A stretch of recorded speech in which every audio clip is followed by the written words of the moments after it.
pensamos utilizar es esta última que señalé, una conversación que, asumiendo las implicaciones de la temática que nos convoca, podamos analizarla con cierta profundidad, y esta profundidad o densidad que abordemos pues nos dé elementos, ojalá que sean suficientes como para entrever algún camino que pueda orientarnos hacia una mejor reflexión y ojalá una acción más pertinente para tratar de atender la necesidad de reducir, atenuar la violencia en nuestra sociedad. Pareciera obvio, sencillo y fácil que frente a la violencia, cualquier manifestación que la contrarreste tendría que ser pacífica. Eso parece una obviedad, que frente a la violencia, la paz. Pero lamentablemente las cosas no son obvias, ni fáciles, ni sencillas cuando se trata de la complejidad social que nos envuelve y que amerita en consecuencia que reflexionemos un poco. Yo he traído algunas proposiciones para trabajarlas en 4 sesiones. Hoy vamos a trabajar la primera parte. Una de los aspectos que se nos exige a los educadores es que tratemos de favorecer el pensamiento crítico, el pensamiento reflexivo. Y voy a intentar abordarlo desde esa perspectiva. Pensar reflexivo críticamente es ir a contracorriente. No es cierto que en alguna parte o mayoritariamente o como una corriente casi que manifiesta el pensamiento crítico esté ganando y abonando. Lamentablemente no es así, no lo es. Ser crítico es un ejercicio de pensar las cosas desde otros puntos de vista a los que estamos acostumbrados o dominantes.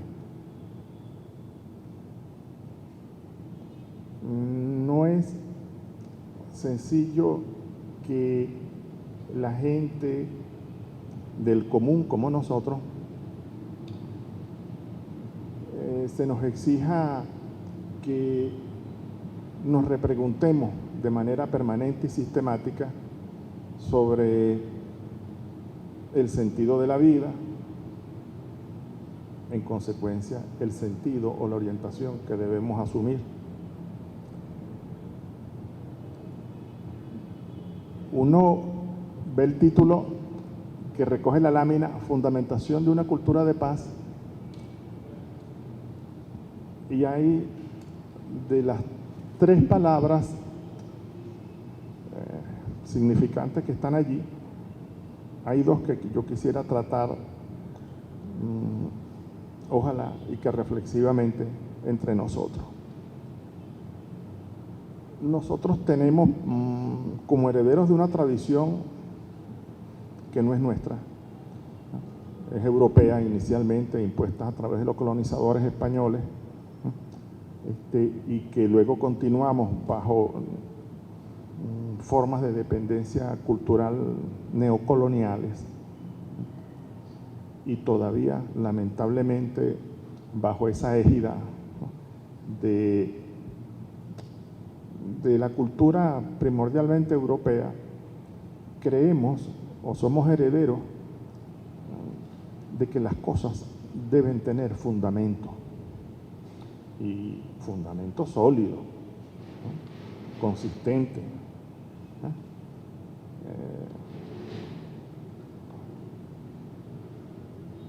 Y eso lo hemos aceptado sin ninguna prevención crítica. Yo quisiera decirles que hoy en día, en ese mundo europeo y en casi todo el mundo, donde anida un poco el pensamiento crítico, ¿no? Algunos nichos, ¿no? El pensamiento crítico, o quienes despuntan, o quienes son voceros reconocidos de ese pensamiento crítico, señalan que no existe tales fundamentaciones para nada, y que es riesgoso, peligroso buscar fundamentaciones últimas de las cosas. Que eso no existe en ningún terreno, llámense como se llame: física, química, biología, historia, geografía, literatura, filosofía, ni siquiera en la religión, ni siquiera en la religión, a menos, claro, que usted, ¿no?, suscriba los dogmas, ¿no?, los actos de fe. Bueno, y allí, por supuesto, no cabe el pensamiento crítico, porque allí, para aceptar un dogma, se le exige que no piense. Yo recuerdo cuando en los años 60, a lo mejor los compañeros militares, ¿no?, por razones distintas, ¿no?, pero cuando yo me incorporé en los años 60, siendo un adolescente, ¿no?, a la lucha que se libraba en la época por derrocar, ¿no?, a los gobiernos de turno, apenas me inicié en el liceo y me incorporé a una organización que había en mi liceo, y recuerdo que quien la jefaturaba, quien la comandaba, el primer consejo que me dio: ok, tú te incorporas hoy, de manera decidida, esta lucha, bienvenido sea, esperamos que la asumas con toda la responsabilidad y conciencia que cabe, y estamos nosotros para ayudarte, ¿no?, a fortalecer esa conciencia y esa responsabilidad. Seremos tus compañeros, pero te damos un consejo: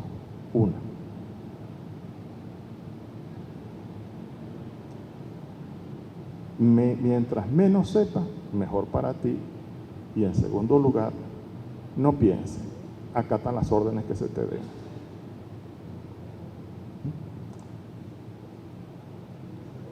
Era un precepto, por decir así, necesario, porque me incorporé a una organización que requería disciplina, organización, obediencia, por cuanto se suponía que nos incorporábamos, ¿no?, a una lucha, ¿no?, armada, ¿no?, y que debíamos, en consecuencia, pese a nuestra edad, nuestra juventud, ¿no?, actuar de manera obediente en muchos terrenos. Luego, claro, cuando se te consideraba que dominabas cierta información, demostrabas competencia en la actuación, se te favorecía con un apoyo que se esperaba te llevase a la condición de cuadro, como en esa época decíamos, o lo decía el Che, y nosotros lo repetíamos, a convertirte en una unidad de acción y decisión. O sea, alguien con capacidad de actuar por cuenta propia, ¿no?,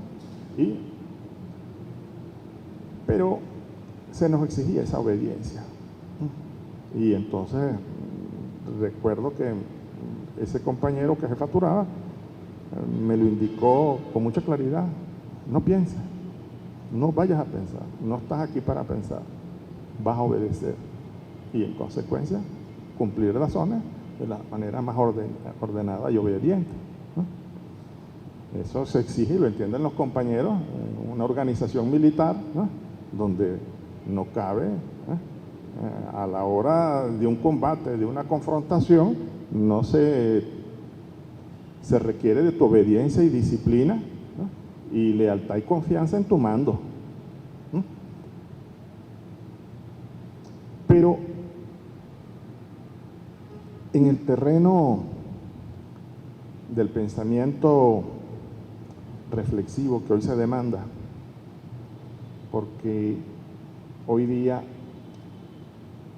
no hay reto mayor que repensar esta civilización, que repensar este modelo civilizatorio que tiene una lógica, una racionalidad que dinamiza o envuelve todo de tal manera que puede llevarnos al suicidio ecológico, a una crisis que con mucho pesimismo, muy poco optimismo,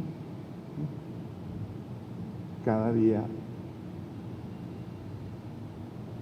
pareciera que se acerca más. Es por todos sabidos la crisis en que estamos envueltos a nivel planetario. No es la crisis solo, ¿no?, económica del capitalismo mundial, no es la crisis, ¿no?, que nos envuelve, ¿no?, estructuralmente a nuestro país, no desde el Viernes Negro, sino desde mucho antes, porque el Viernes Negro fue una consecuencia del desarrollo, ¿no?, y agotamiento de un modelo, ¿no?, que no hemos podido sustituir todavía, ¿no?, y que pretenden además, ilusamente otros, ¿no?, devolvernos o regresarnos a él, ¿no?, cuando eso tampoco es viable, ni siquiera posible. En este caso, nosotros debemos preguntarnos con mucha seriedad y responsabilidad si lo que llamamos una cultura de paz hay que buscarle una fundamentación. Y si esa fundamentación sería al modo, a la manera, al estilo de quienes fundamentan cosas, ¿no?,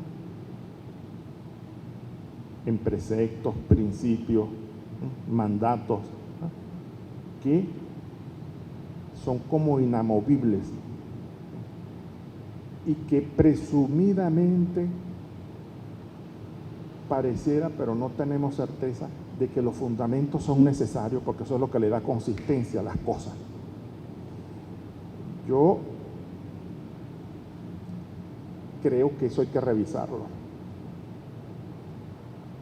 Revisarlo para concluir que a lo mejor es probable que requiramos, ¿no?, esos fundamentos, o probablemente también para decir que no hay que buscarles tales fundamentos, que eso no es viable ni conveniente, o para quienes le gusta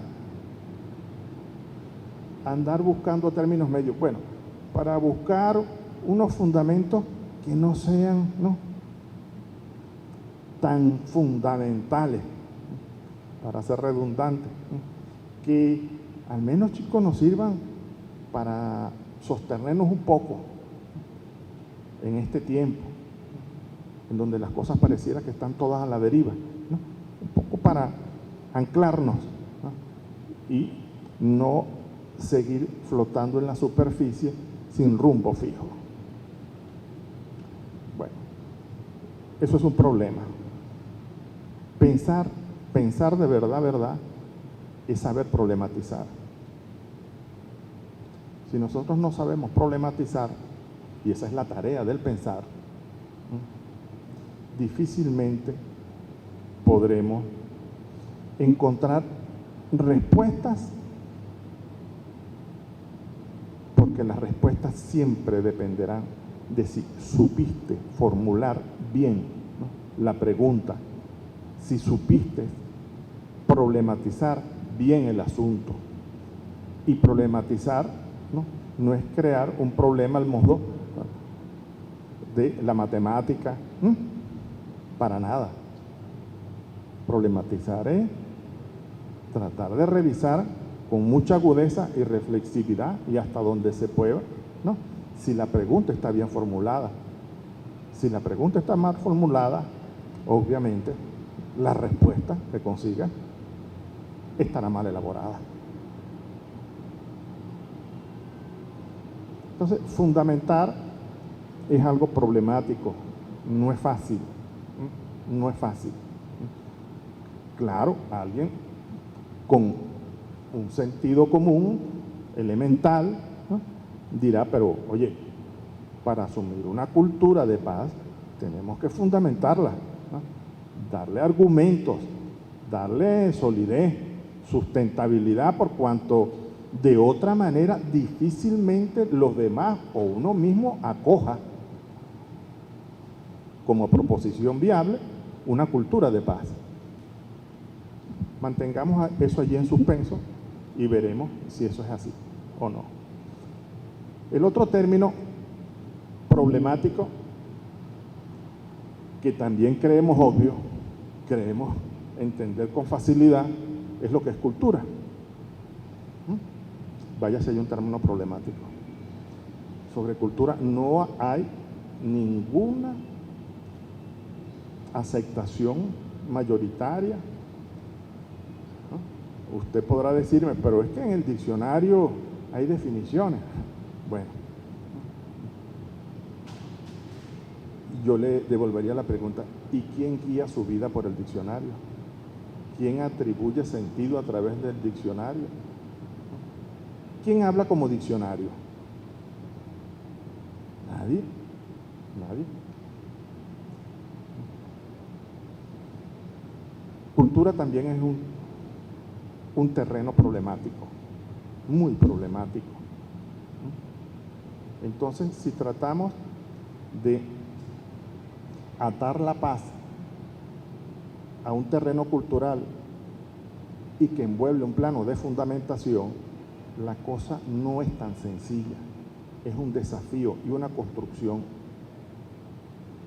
No entremos todavía con la problemática que envuelve el término paz. Con toda esta advertencia que les he hecho, quiero indisponerlos, que no se sientan cómodos, ojalá y haya generado alguna incomodidad, que se pregunten, este señor, ¿qué se traerá? Envolvernos en un lío, ¿no?, de pensamiento y enredarnos cuando lo que veníamos era buscar seguramente reafirmación o seguridades, certeza. Malas noticias. De eso yo no tengo nada. No tengo. De verdad, además que dejé de buscarla hace mucho tiempo. Y les aseguro que se anda mejor. Sé que no les parece, ¿no? Pero ya veremos. A ver qué resulta.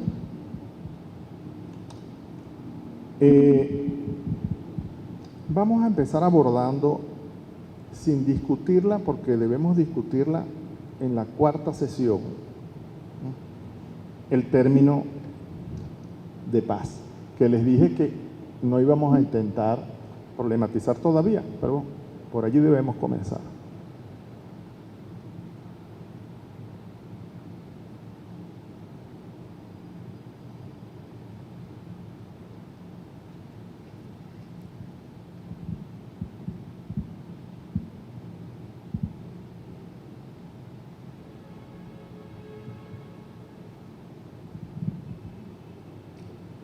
¿Qué les parece esa definición que se les propone? ¿Qué les parece? Un ámbito simbólico de valoración práctica.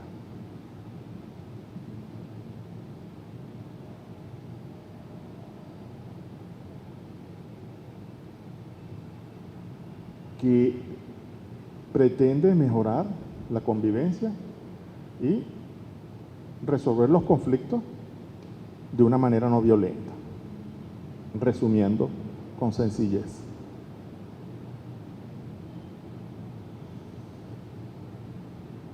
Retengamos esa definición la vamos a retomar en la cuarta sesión, pero sí es bueno, de todas maneras, ustedes pueden grabar las presentaciones sin ningún problema,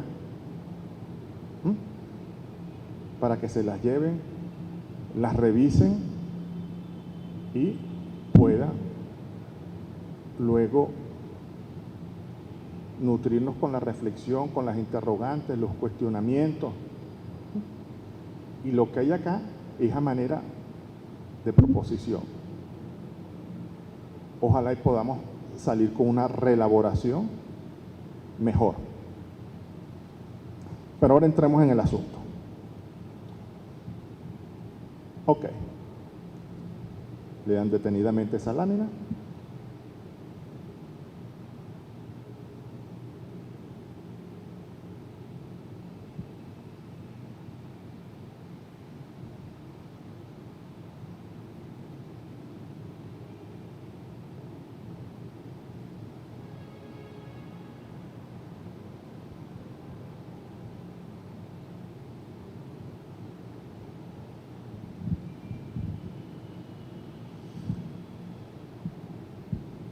Ok, acá empezamos a problematizar, ¿no?, la noción de fundamentación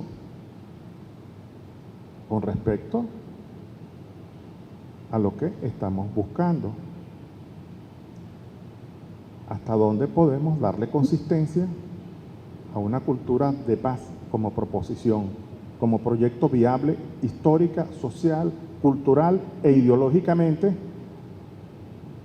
para una vida material de convivencia en el seno de las distintas escalas de la comunidad en las que participamos, locales, regionales, nacionales, cualesquiera que sea? Ok. Vean el riesgo que se advierte.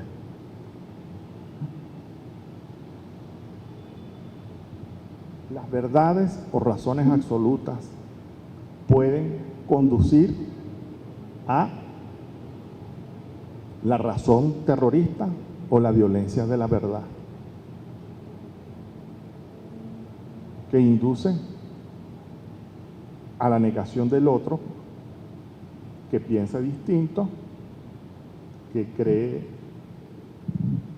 en otras cosas diferentes a las mías. Y perfectamente, si se asumen las verdades como fundamentales o fundacionales o fundamentalistamente, corremos el riesgo de contravenir incluso la posibilidad de revisar la condición, el estatuto de la verdad, igualmente de la razón o las racionalidades que están envueltas en el asunto.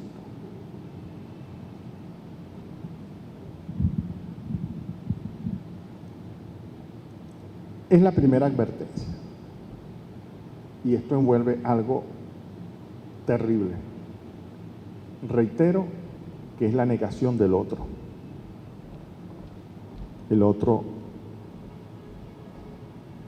debe ser destruido, el otro debe ser negado, por cuanto está equivocado, no tiene la verdad, mucho menos la razón.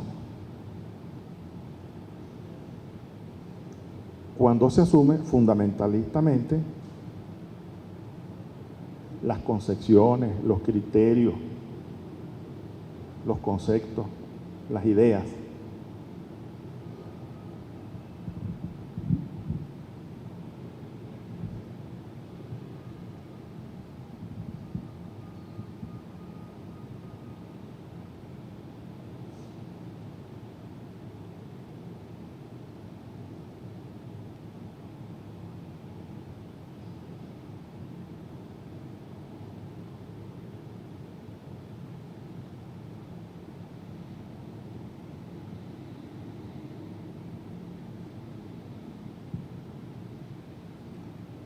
Ok, aquí planteamos complementariamente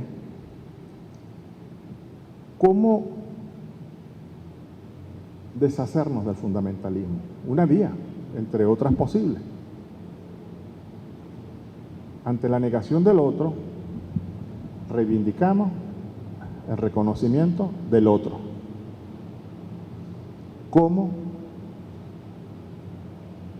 Relativizando las presuntas verdades absolutas, relativizándolas histórica o sociohistóricamente. Es decir, así como no hay texto sin contexto, no hay hombres y mujeres sin sus circunstancias. Y toda producción cultural tiene sentido en ese contexto, en esa sociedad, a través de muchas mediaciones. Los caminos, lamentablemente, no son directos, rectos, lineales. Y es la proposición que les traemos principalmente para trabajar hoy. Frente al fundamentalismo, relativismo. Pero el relativismo tiene que ser examinado muy cuidadosamente. Porque hay quienes plantean, si todo es relativo, si todo depende del punto de vista, si todo depende de, todo es válido. No hay nada seguro, no hay nada que nos guíe. ¿Cómo? Sería anárquico. ¿Qué sería ser anárquico?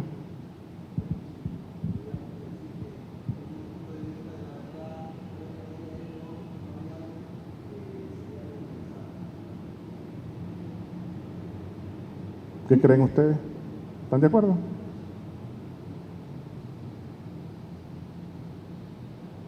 El relativismo nos pudiera conducir a la anarquía o al desacuerdo o a la imposibilidad del consenso.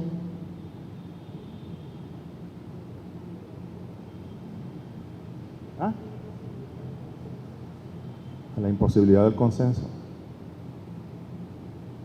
¿Por allá?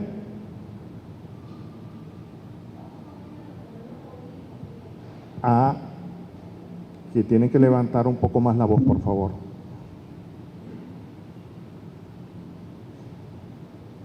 Recapitulemos. Es necesario que lo tengamos presente. Ustedes vinieron bajo el ofrecimiento de un diplomado en Fundamentación de Cultura de la Paz.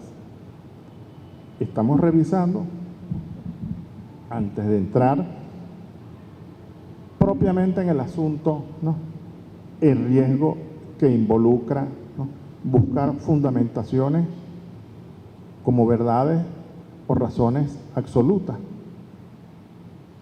Y estamos proponiendo como una opción, vamos a llamarla alternativa, más prudente, más precavida, este relativismo, un relativismo sociohistórico que evada dogmatismos, pero que necesariamente también nos dé opciones de actuación, pero que no nos paralice. Si el dogmatismo fundamentalista nos ciega, ¿no?, nos obtura hasta la capacidad de pensar, no podemos relativizar para paralizar opciones, ya que todo será válido. Los relativistas extremos opinan que todo vale. Bueno, incluso lo han llevado hasta el terreno metodológico, ¿no?, de la investigación científica.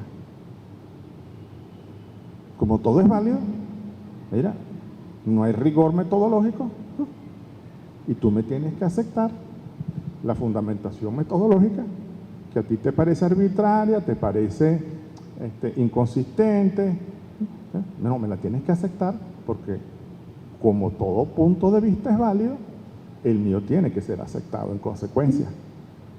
Así no te parezca a ti. Pero igualmente en la vida cotidiana.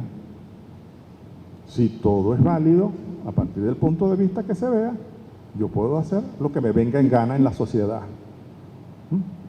Y a ti te parecerá que contravengo una norma, una regla, una ley, pero no la estoy contraviniendo, porque si todo es relativo,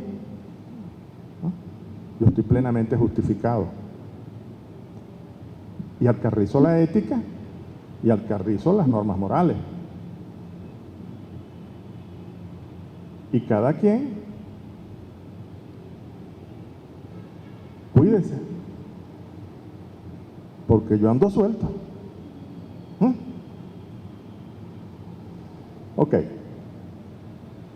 Entonces, allí se da una pista con relación a que las verdades y las razones, los relativistas serios, vamos a denominarlos así, no niegan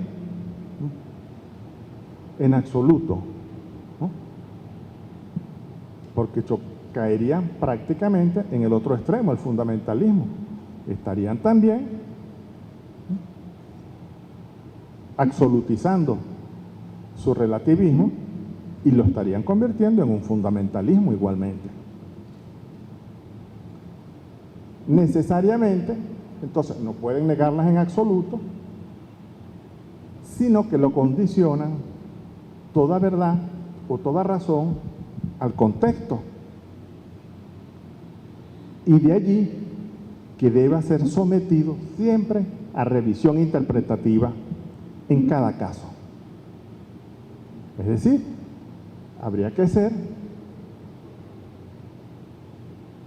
una hermenéutica, que como ustedes saben, es un arte de interpretación para significar y dar sentido.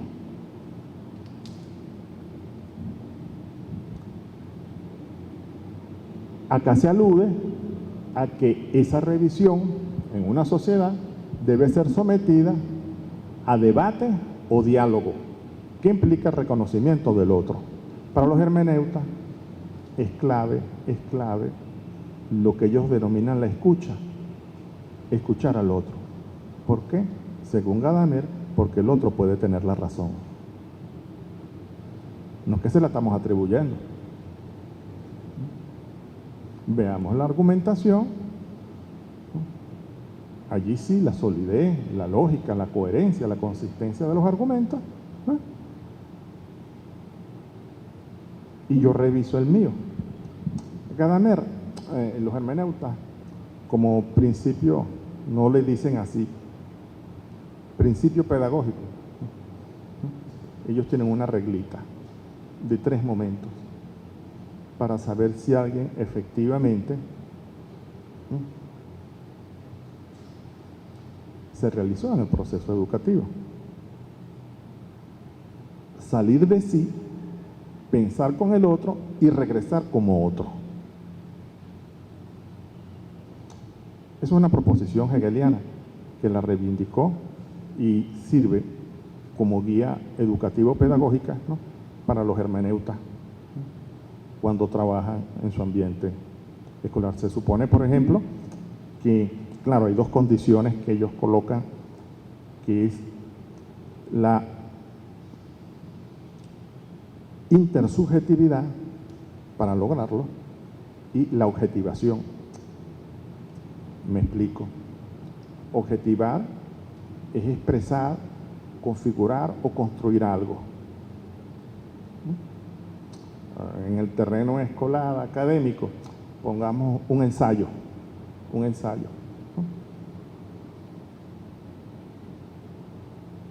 Tienes que salir de ti para comprender a los autores que están leyendo. Entonces se te pide que pienses con ellos. y luego regreses como otro, de ese intercambio, de ese diálogo, de esa lectura interpretativa.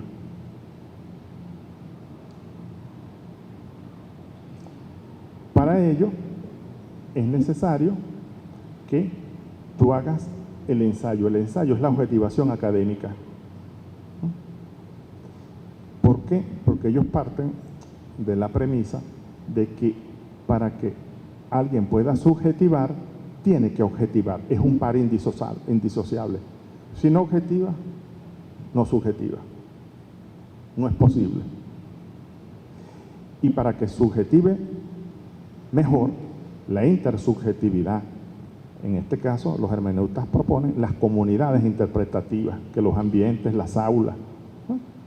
Que este evento se convierta en una comunidad interpretativa.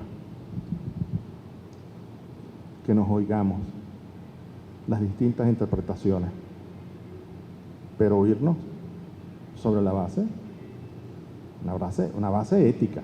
Yo te reconozco a ti, si yo te escucho de verdad es que te estoy reconociendo, ¿no? Pero escucharte a ti implica eso, la disposición a comprenderte cabalmente, poniéndome en tu lugar y poder así deducir, inferir, si tienes argumentos o razones que yo pueda asumir y compartir contigo porque tienes la razón. Ok. De allí que es necesario. Quien se niega al diálogo, quien se niega al debate, ¿no? Es porque es dogmático, porque no quiere escuchar al otro, ¿no? Porque es fundamentalista, cree y le basta y le sobra, ¿no? Lo que tiene como creencia, como idea, como concepción. O si va al diálogo es para impedirlo realmente. Finge asistir, pero no está, no escucha, ¿no? Sino que va con una carta sobre la manga, ¿no?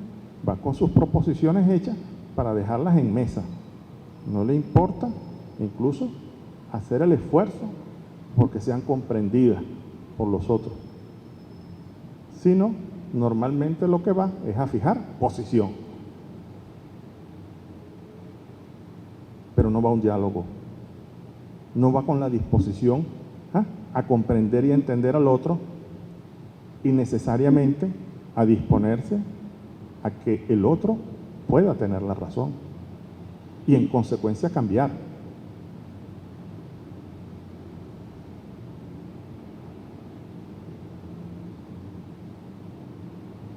De allí que mucho ojo con las mesas de diálogo, ¿no? Con las fricciones de diálogo, ¿no? Bueno.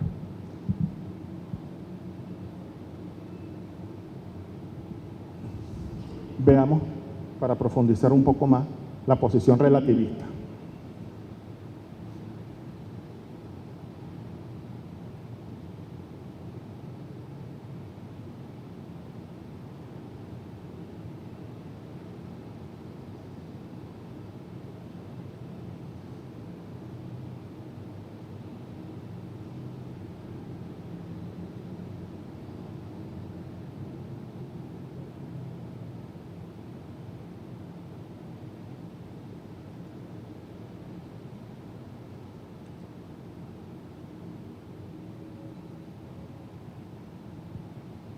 Recuerden que pueden copiar luego la presentación sin ningún obstáculo para que ahorren tiempo.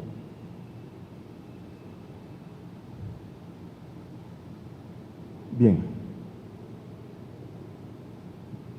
La proposición que envuelve esta, ¿qué les parece?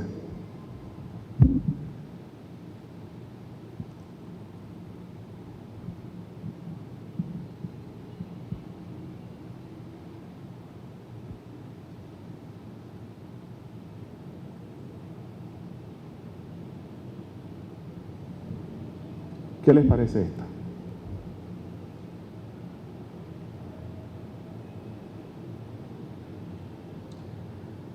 la relación, la conexión entre las dos posiciones con la transformación, con el cambio.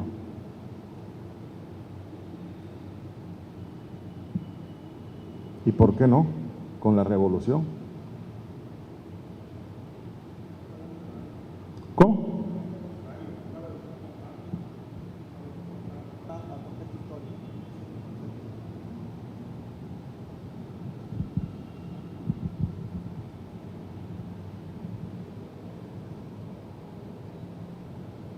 ¿No nos dices a todos? No, disculpa, porque eso no tiene que ver con lo... Ya. Bueno, disculpa, pero es que lo que le comenté a la compañera no tiene que ver con eso, pero pudiera ser. Porque lo que le comenté es de trabajo netamente. Bueno, mira, no, yo creo que hablando en criollo, lo absoluto es lineal. Lo aceptas o lo aceptas. Yo creo que en las relaciones sociales donde el humano piensa, actúa, no puedes tener nada rígido. Un pensamiento no puede ser rígido, porque usted y yo podemos militar en el mismo partido o tener la misma práctica religiosa, pero somos individuos distintos y eso nos permite de alguna manera tener diferencia en la interpretación de algo. Yo no estoy de acuerdo con los absolutistas, ¿no? Yo pienso que los relativistas, aun cuando usted dice, bueno, que a lo mejor son muy permisivos, a mí me parece también que ser demasiado permisivo también nos lleva a la indisciplina. O sea, yo creo que los extremos son dañinos.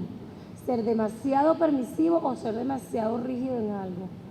Nosotros estamos inmersos en una dinámica constantemente y esa dinámica, sin cambiar nuestro pensamiento, nos permite adecuarnos a las realidades que vivimos, pienso yo. No lo habíamos dicho, pero interesante relacionar relativismo con permisividad. Pero, a ver, ¿qué piensas tú? No estoy muy de acuerdo con la profesora, pues me pareció muy bien.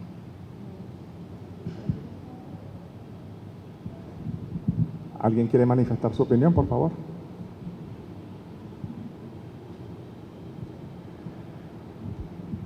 ¿Sí llega? Ok, buen día. Sí, cuando hablamos de relativismo, nos permite el diálogo, nos permite, y cuando se habla de transformación,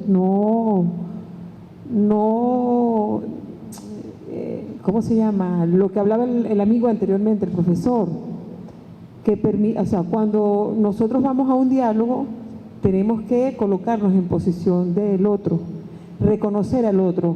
Si no reconocemos al otro, no puede haber diálogo. Entonces, el relativismo hace que la gente se transforme, el pueblo se transforme.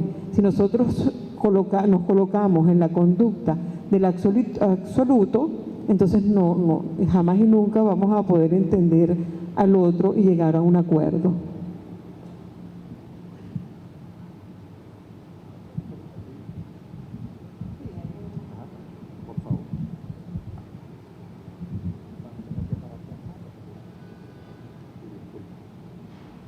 Sí, yo quería acotar que la sociedad es relativa, ¿no? O sea, vivimos en un mundo que constantemente está cambiando.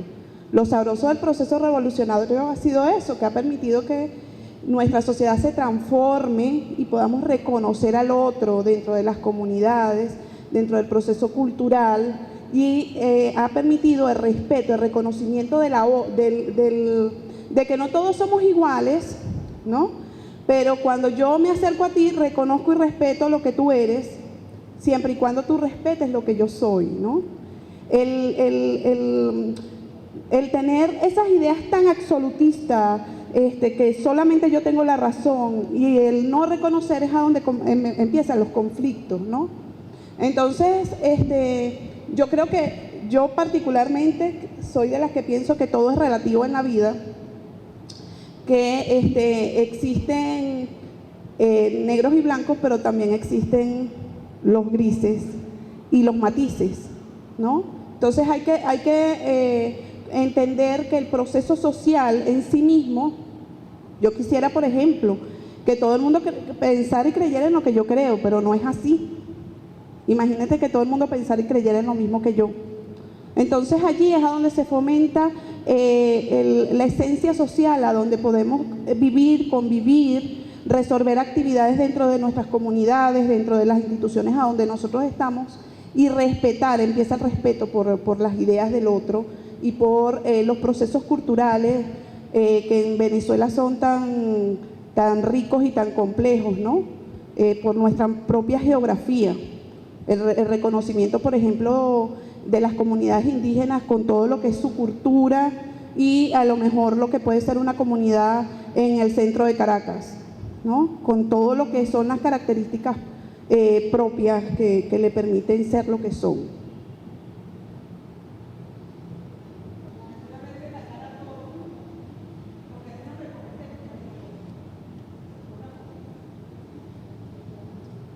Incluso, en verdad debemos implementarla, pero aclaremos no. Yo no soy la claridad. Más bien, como dijo un amigo mío, frente a tantas luces o claridades artificiales, que a él le parecía, ¿no?, es bueno llevar un poquito de sombra, ¿no?, para ver, ¿no?, y repensar, buscar nuevas claridades, ¿no?, gracias a las nuevas oscuridades, que es la tarea del pensamiento crítico, oscurecer las presuntas verdades que están tan claras y obvias y que nos guían, pero que nos atan y nos impiden verdaderamente pensar más libertariamente. Yo, comenzando con tu propuesta, pareciera fácil, ¿no?, cuando alguien porta lentes de color, pedirle, bueno, quítate los lentes para que veas las cosas más claramente. Pero como tú mismo aclaraste, la única forma de quitar, en este caso lo utilizaste como metáfora, y como metáfora la estoy asumiendo, tú señalaste al final que quitarse los lentes, así lo interpreté, era propiciar el diálogo, el intercambio, pero en condiciones en donde uno pueda reconocer al otro. Es decir, yo lo voy a escuchar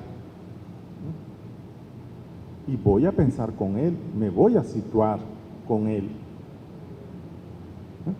Y luego me distancio para pensar qué tomé, qué reflexioné con él, qué comparto, qué no comparto, y continuar el diálogo. Acá se propone ciertamente que el diálogo es indispensable en ciertas y determinadas condiciones para evitar el relativismo extremo, ¿no?, para evitar o bloquear la posibilidad del todo vale. No, no todo vale. No todo vale. ¿Por qué? Porque hay una ética, y en este caso la reivindicamos, el reconocimiento del otro, porque eso es la ética. La responsabilidad de tener en cuenta al otro. Eso es la ética. Eso es la ética, que es distinta a la moral, ojo. Pero ya profundizaremos más adelante en ello.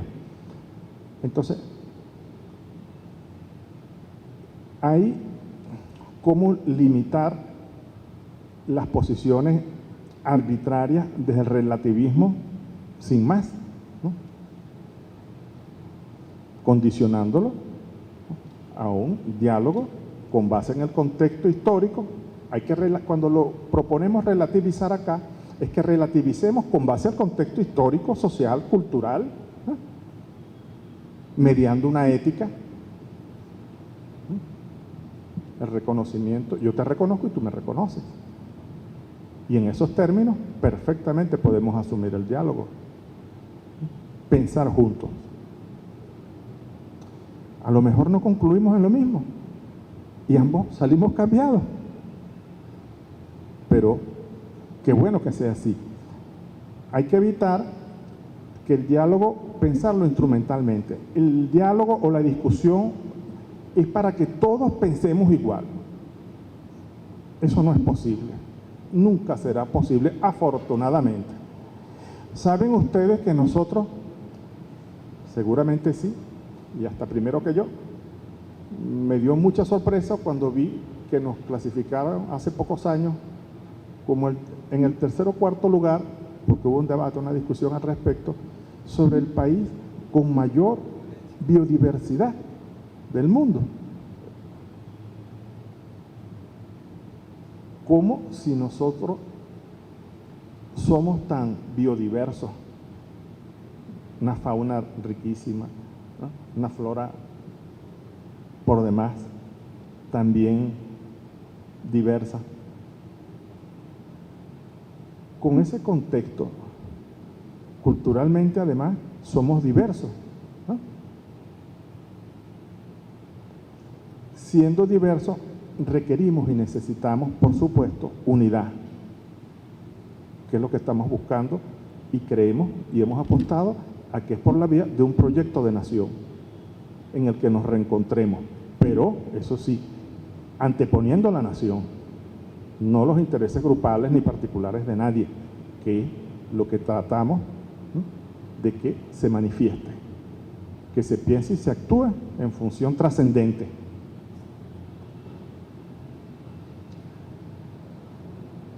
Y hemos optado por vías pacíficas, democráticas, pero estamos siendo interpelados.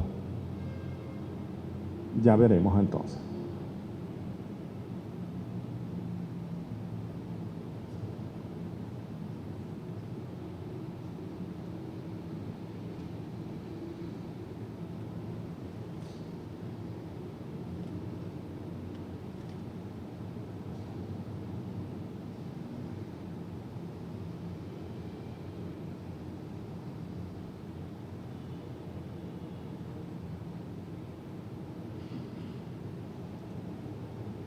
Ese es uno de los efectos que tratamos de resaltar.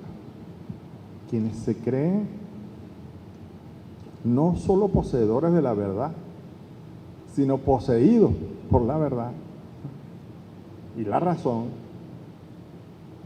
nos tratan prepotentemente, subestiman lo que nosotros decimos o hacemos, nos subordinan o niegan cualquier razón o cualquier verdad, por relativa que sea, que nosotros podamos emitir, poseer o actuar de conformidad con ella. Y esto conduce, como se ha manifestado en estos tiempos, al uso de la fuerza contra quienes piensan diferente, ¿no?, contra quienes ejercen su derecho a pensar de otra manera, ¿no?, a ser divergentes con lo que ha sido el país, y quienes no aceptan que el país sea distinto y en consecuencia, o que nosotros podamos llevarlos a ser distintos, y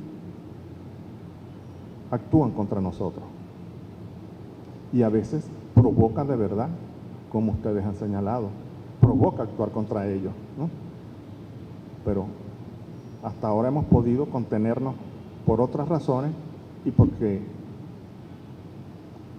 por más relativa que sea nuestra verdad, queremos conducirla a su realización de otra manera.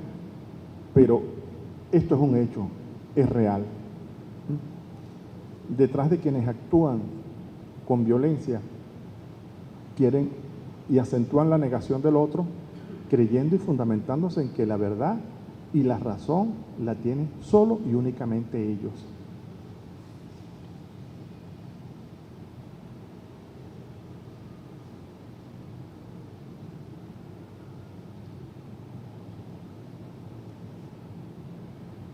Esta es una propuesta, en consecuencia, que se les trae.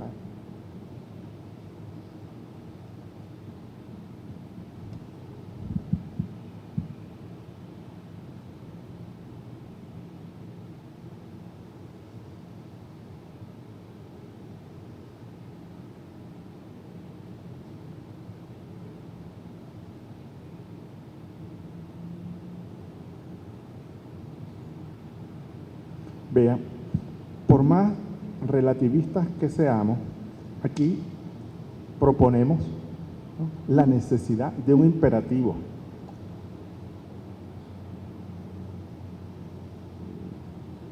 Es decir, que requerimos y necesitamos fundamentar esa cultura de paz, ¿no?, con verdades y razones, no absolutistas, pero con base, y aquí damos un paso hacia adelante, en criterios que sean emancipadores, porque lo son. Es parte de la emancipación que deseamos y buscamos, ¿no?, ya que estamos alejándonos de todo dogmatismo absolutista, pero guiados por un imperativo, guiados por ese imperativo ético fundamentalmente. De allí que entonces la cultura de paz la vemos como un imperativo, como un imperativo. Incluso más adelante nos vamos a preguntar si ese imperativo requiere de defensa.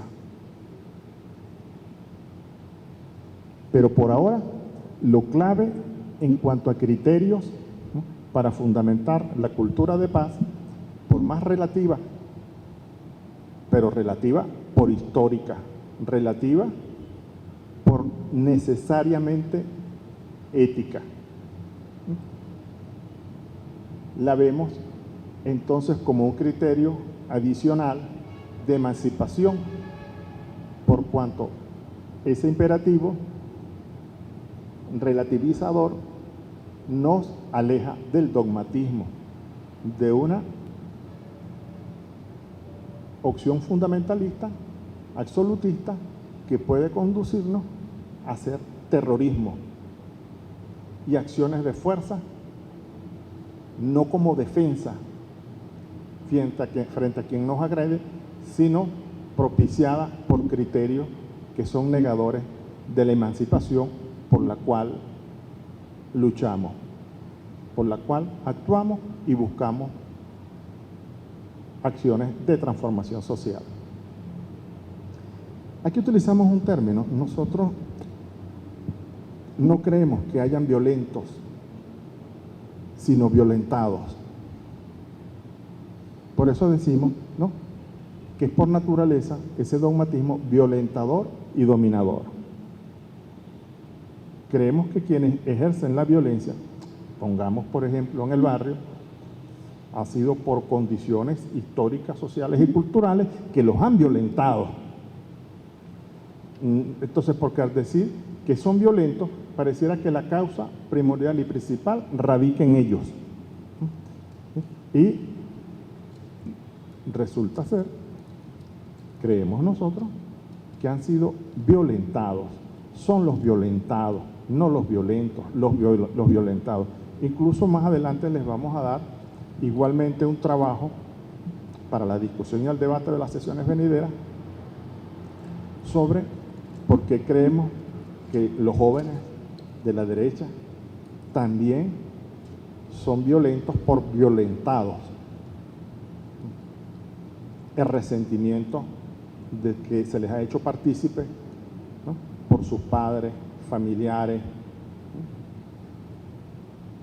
¿no?, ya lo veremos también, ¿no?, y por qué incluso frente a ellos, además de contenerlos necesariamente, ¿no?, hay que propiciar políticas, ¿no?, que les hagan ver su resentimiento, mostrárselo efectivamente, y cómo el resentimiento no conduce a la construcción, sino incluso a la negación de su condición, ¿no?, realmente de cambio. Y cómo eso los lleva a contradicciones evidentes. Cuando, como ustedes saben, exigen democracia participando, ¿no?, exigen una disociación, como estamos acostumbrados a decir, ¿no?, es un proceder y unas acciones paradójicas que ellos no toman conciencia,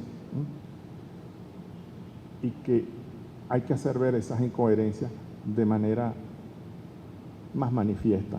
Mostrarles un espejo. Hay que mostrarles un espejo.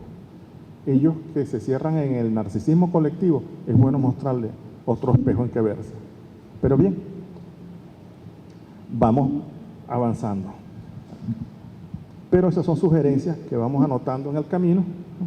Y que esperamos desarrollar acá con algo más de profundidad. Entonces, aquí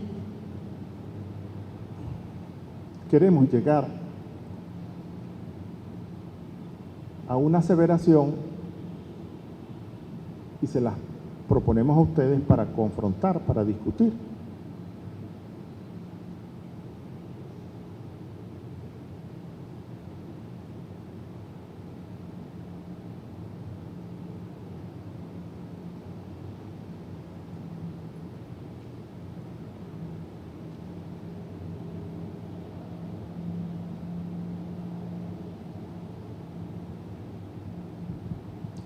A veces creemos, idealista y románticamente, que la paz nos las trae esa paloma, ¿no?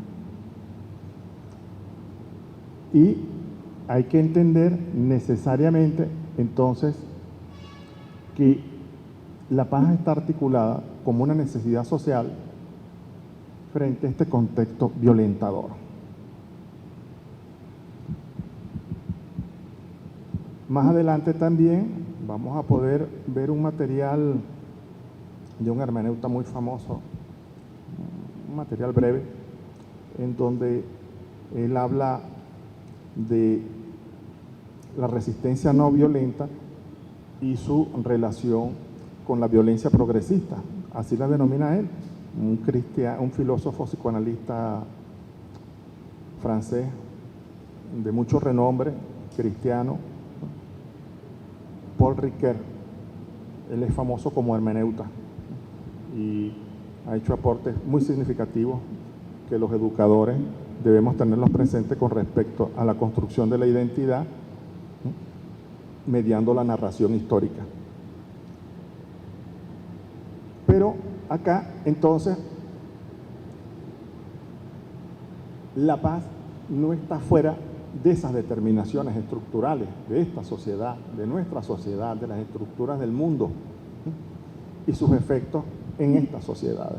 Entonces, yo sinceramente soy de los que no cree que para obtener la paz solo basta o principalmente predicarla.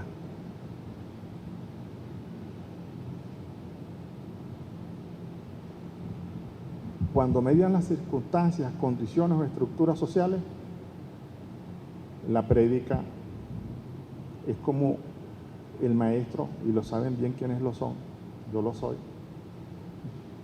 No basta estar todos los días diciéndole a los niños. Sabemos que llega un momento en que eso satura, en que eso neutraliza, ¿no?, y que ya los niños, ¿no?, más bien resisten, rechazan. Qué fastidio que la maestra vuelva con lo mismo. ¿Hasta cuándo va a seguir con esa cantaleta? Y nosotros creemos que esa es una manera de propiciar en ellos cambios.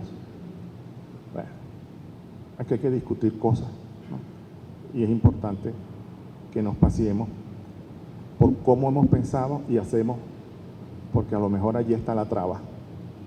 A lo mejor pensando y haciendo otras cosas, el efecto pudiera ser mejor. Acá, perdón.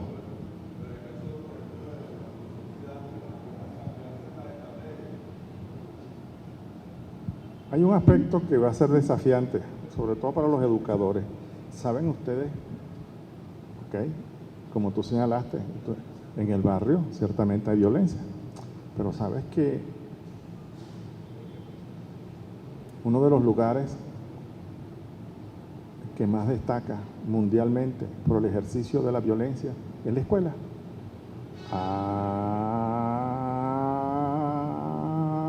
Pero ¿cómo es eso? ¿Por qué no nos hemos entendido con eso?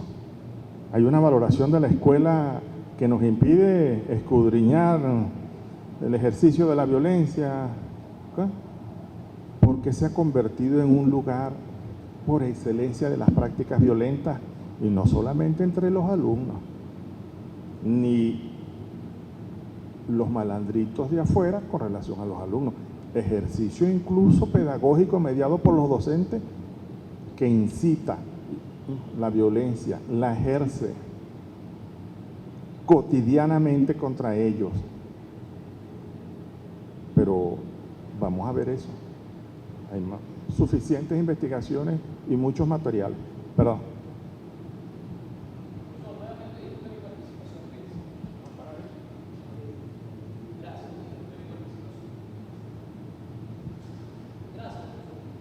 Bien. Los colegas que están acá vamos a tener oportunidad de revisar la consulta nacional que se está haciendo con relación a la cultura de la paz y respecto de la violencia escolar. Amén de eso, seguramente saben que hay 29 comisiones de expertos que están trabajando distintas temáticas.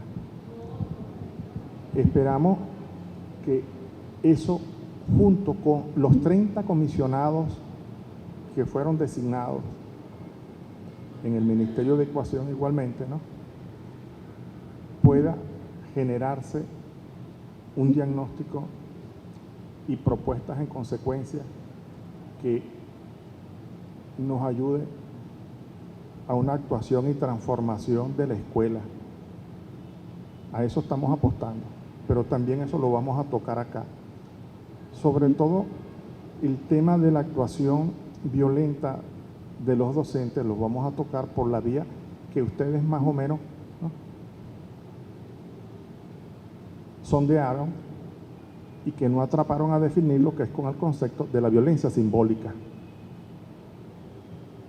que es el concepto que se utiliza en el terreno escolar, como ustedes saben, desde que unos investigadores y pedagogos franceses en el texto de la reproducción escolar lo acuñaron, que es el de la violencia simbólica, y lo trabajaron muy bien, y después se ha enriquecido con base en nuestro contexto, ¿no?, escolar en los distintos países de América Latina. Pero continuemos. Estamos dejando preguntas en el camino que vamos a retomar. Pero quería que abordásemos este punto.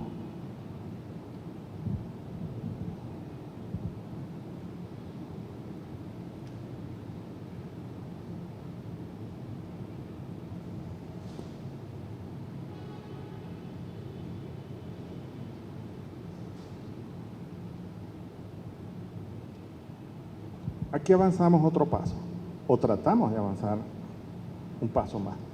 Aquí se propone la relación de la violencia con el poder. Nada más y nada menos que con el poder, que es el tema en el que vamos a profundizar en la reunión del próximo lunes. Acá queríamos revisar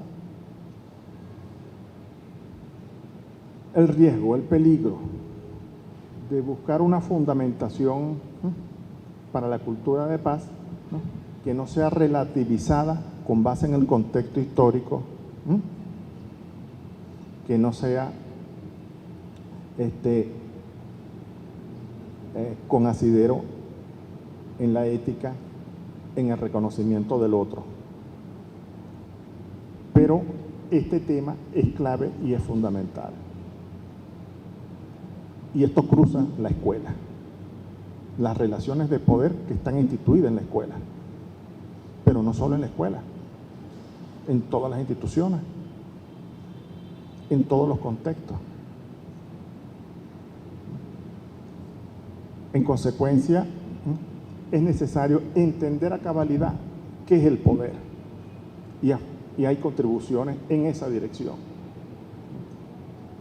que desplegadas nos darían posibilidades de interpretar mejor tanto la violencia como viabilizar propuestas para construir relaciones sociales de paz. Que esa es otra contribución que aquí vamos a dar. Vamos a ver. La paz es una relación social. Una relación social. Y lo vamos a defender en la medida que los argumentos nuestros no sean rebatidos, ¿no? Y pues podamos construir entre todos otra perspectiva de análisis y de construcción. En consecuencia, la violencia, por supuesto, aquí comprimimos las cosas para una lámina, incluso hay demasiado texto en esa lámina. De todas maneras, definimos la violencia sin mayor complejidad como, por un lado, como fuerza física o simbólica contra el otro. Nosotros, los simbólicos son todos los signos que puedan manifestarse como signos, en este caso, son de violencia porque son de poder. Es fácil entenderlo. Yo no necesito decirle que los voy a agredir, sino que fácilmente puedo decirle, y este es esto de los maestros, que lo usan mucho. Los estudiantes lo entienden muy bien. No hay que hablar, no hay que aclarar mucho. Ellos saben. ¿Así? Ok. En consecuencia, aquí avanzamos un poquito más en las propuestas para entender y poder construir opciones de paz. Entender que la violencia principal y primordialmente surge de las relaciones sociales asimétricas que producen relaciones de poder. En consecuencia, de subordinación, de sometimiento. Hay varios, cuando analicemos el poder, vamos a ver, ¿no?, los distintos grados, ¿no?, de poder, ¿no?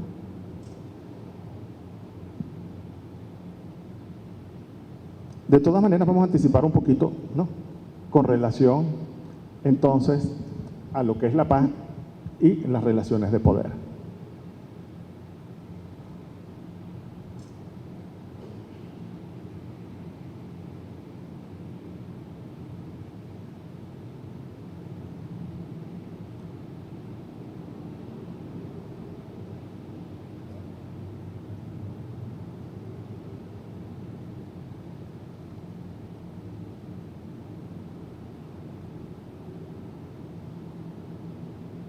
Ok.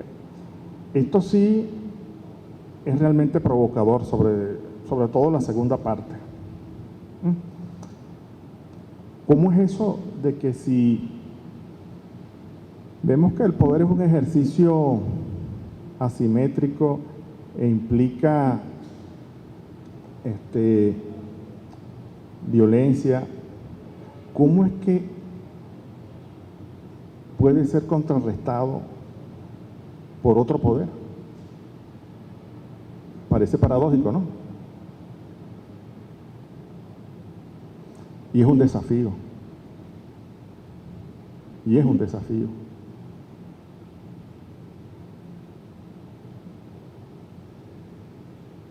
Tenemos que pensar y reflexionar e indagar al respecto para compartir o rebatir,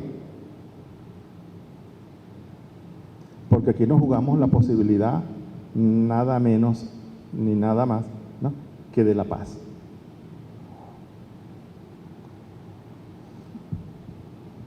Indudablemente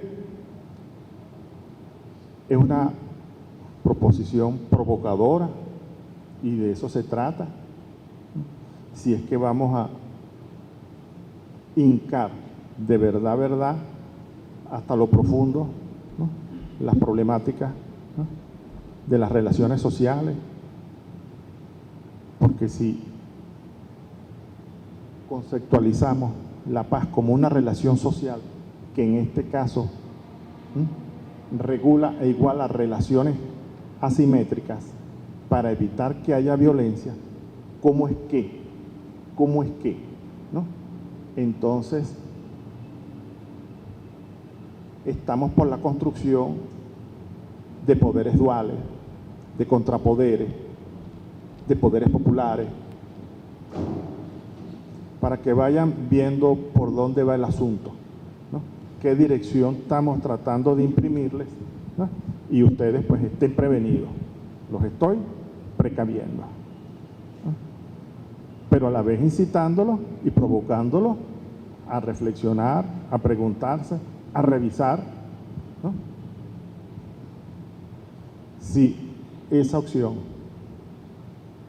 de contrapoderes puede efectivamente regular y ser neutralizadora a la vez de poderes contrarios que pueden hacer ejercicio de violencia, si son relaciones sociales, de unos sectores contra otros, de unos grupos contra otros, de unas naciones contra otros. Tal vez los compañeros militares entienden esto con más facilidad, en el sentido de que si nosotros no tuviésemos, un poder armado a través de la institución militar, pudiéramos ser presa fácil de otras naciones que sí la tuviesen, y que los contiene y que los para la presencia de otra fuerza, de un poder armado. Pero, y la pregunta es, el ejemplo es sencillo, es fácil, pero ¿es trasladable, es transferible a otros terrenos que no sea el militar? ¿Valdrá el mismo criterio? Pero eso es una interrogante, yo no les estoy apremiando con respuesta, no se trata todavía de eso, pero cualquier consideración, cualquier reflexión al respecto es bienvenida para alimentar la reflexión en nosotros y el debate que esto va a suscitar, espero que con relación al poder, en la próxima reunión que tengamos. A ver.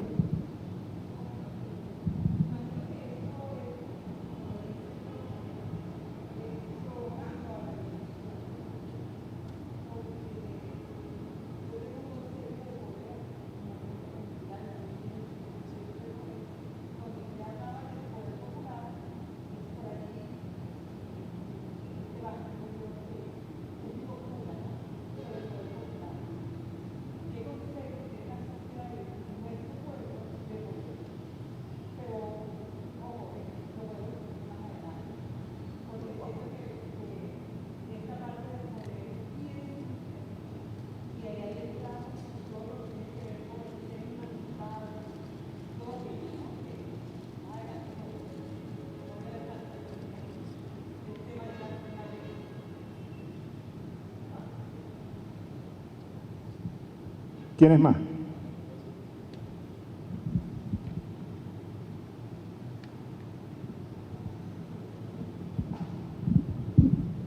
Pienso que no podemos obviar las relaciones asimétricas sociales y lo que es la política, porque si el poder surge por una relación asimétrica socialmente en una sociedad, de allí surgen los poderes. Entonces, si no buscamos que esa sociedad sea más igualitaria, pienso que sería contraponer siempre un poder contra otro poder. O sea, el trabajo iría en función política, a hacer más simétrica la sociedad, que haya más igualdad en la sociedad, para que entonces no se den estos poderes, pues, y después buscar un poder para contraponer a otro poder. Pienso que no es la vía, sino buscar la mayor igualdad en la sociedad. ¿Quién más?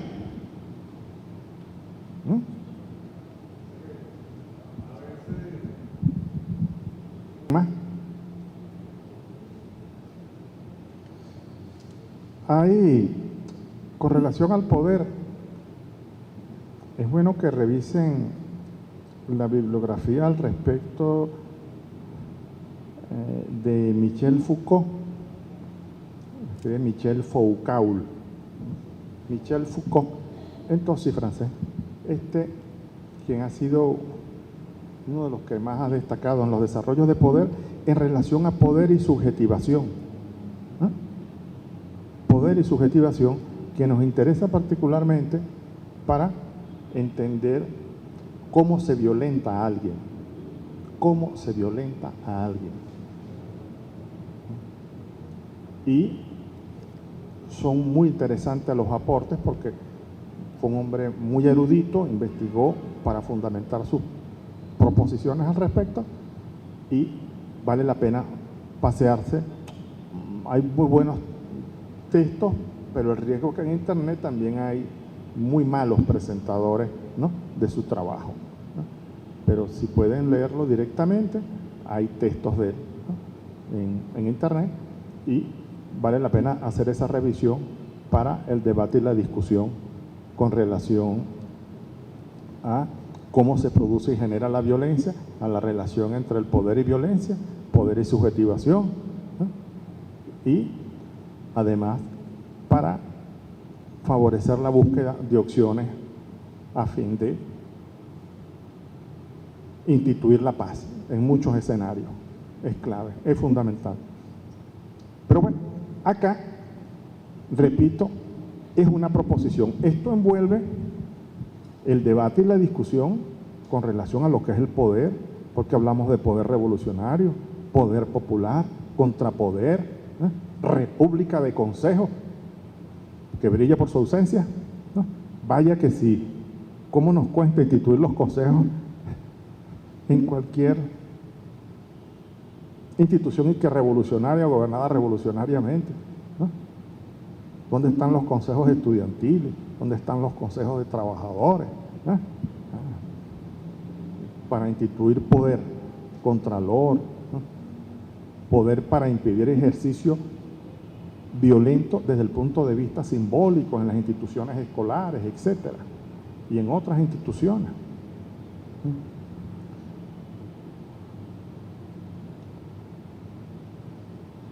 Bien.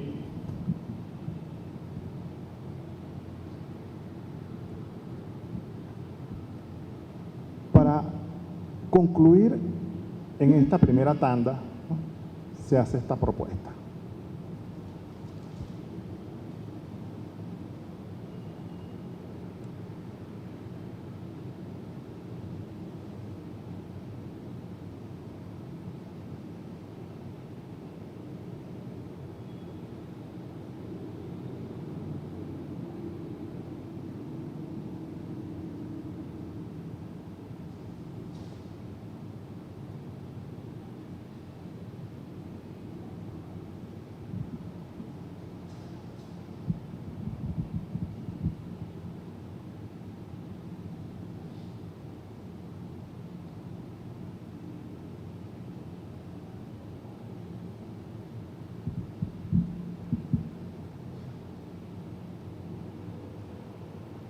Un poco acá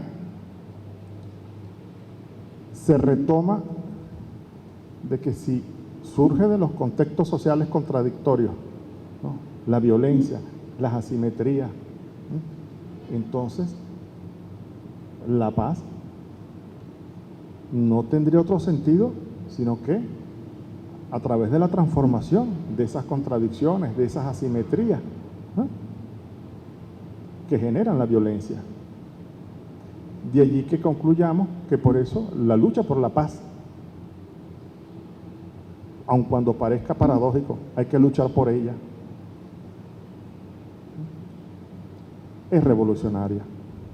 De allí el pleno sentido de que estemos y ustedes estemos discutiendo sobre la paz y ustedes hayan sido convocados, ¿no?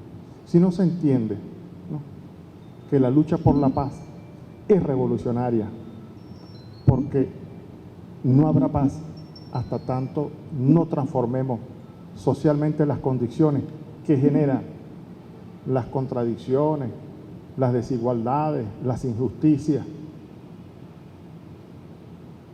No tendrá cabida.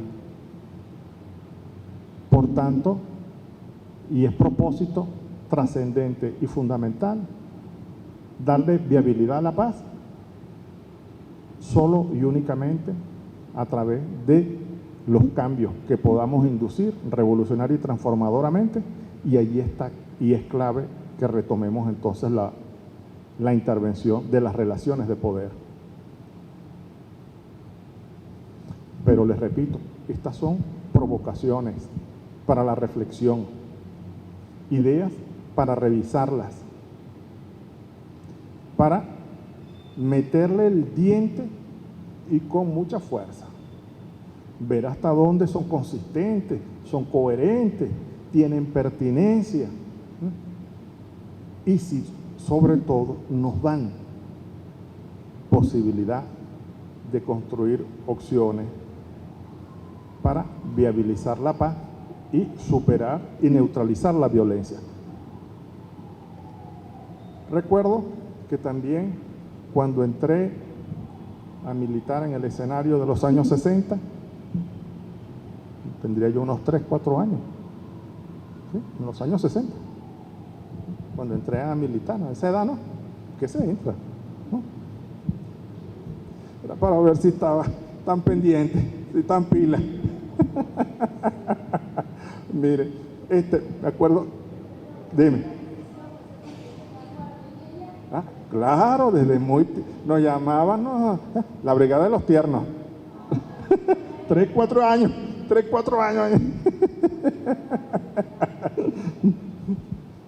Bueno, y nos decían una reglita de oro: lo que ustedes no puedan sumar, neutralícenlo. Lo que tú no puedas sumar, neutralízalo.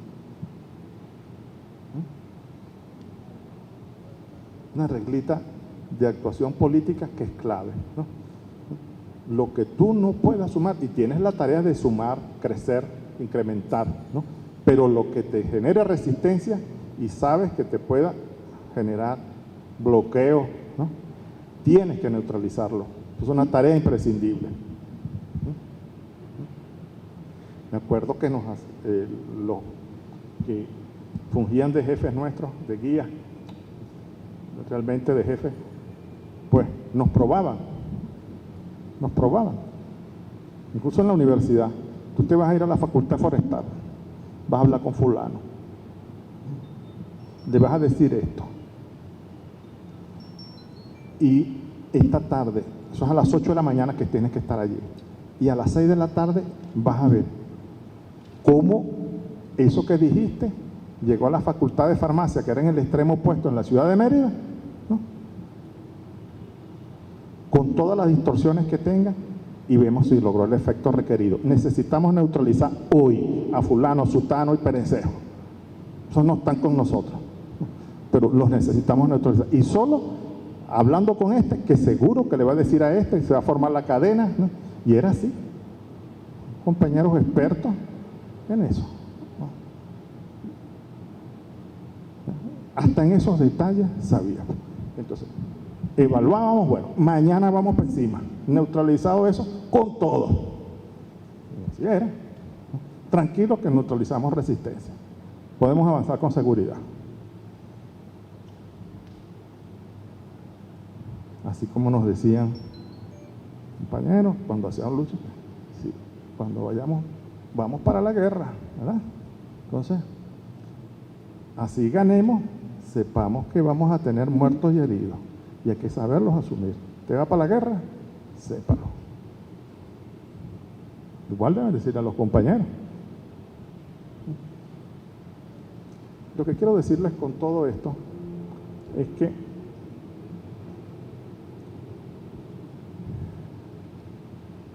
en el proceso de reflexión que estamos intentando producir, es necesario tener conciencia de efectos que deseamos lograr, ¿no? Y en donde requerimos el concurso de ustedes para que le demos viabilidad bajo distintas formas, ¿no? A lo que es esta cultura de paz.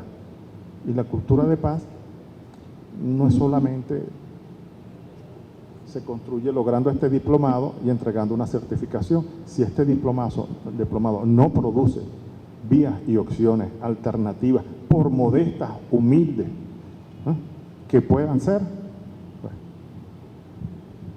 no hemos hecho la tarea y el trabajo que debemos cumplir. Entonces, son desafíos y la idea es que nos estemos preparando para dar respuestas en el sentido de que podemos instituir dentro de la dinámica instituyente de este proceso de cambio y transformación. Necesitamos crear frente a lo instituido, lo instituyente, pero que nos dé posibilidades de avanzar y consolidar terreno.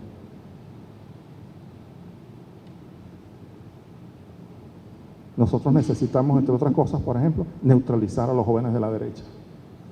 Requerimos estudios de su comportamiento, de las razones y necesidades que los llevan a enfrentarnos de esa manera. Eso no lo hemos hecho. Vamos a ver un estudio. Ustedes se van a sorprender. Un trabajo corto, breve, de un extraordinario historiador ya fallecido, Norbert Elias, perseguido, ¿no?, como judío que fue, ¿no? Y van a ver el detalle histórico de un grupo juvenil que actuó en esos años, que ni siquiera la SS, el aparato de confrontación más duro que tenía el nazismo, los aceptó. Ni siquiera la SS. Y eran miles de jóvenes. Y se van a sorprender, tal vez, las razones que él encontró para que actuasen esos jóvenes, históricamente, sean similares a el núcleo fundamental de ese grupo. Y necesitamos conocerlos para neutralizarlos. Si no los podemos traer, hay que neutralizarlos. No tenemos otra. Esa es una tarea impostergable.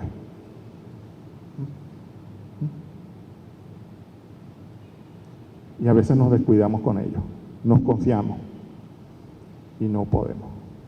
De aquí tienen que salir propuestas de este diplomado que le lleguen al gobierno, a las instituciones, ¿no?, que les dé posibilidades de una actuación de neutralización. No necesariamente tenemos que confrontarlos, ¿no?, de buenas a primeras.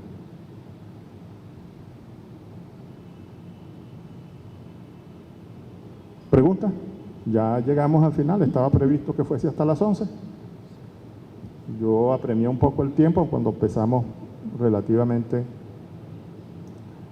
tarde, pero no queremos tampoco pasarnos del tiempo que nos comprometimos. Es hasta las 11, es hasta las 11.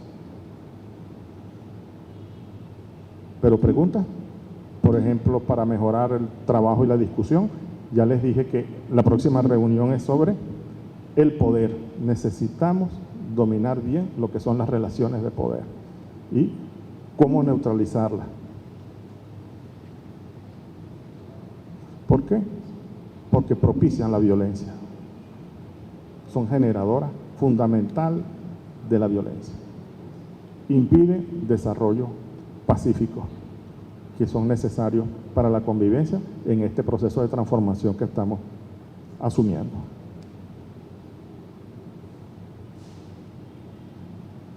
¿No hay preguntas? Entonces, hasta el próximo lunes. Y gracias a ustedes.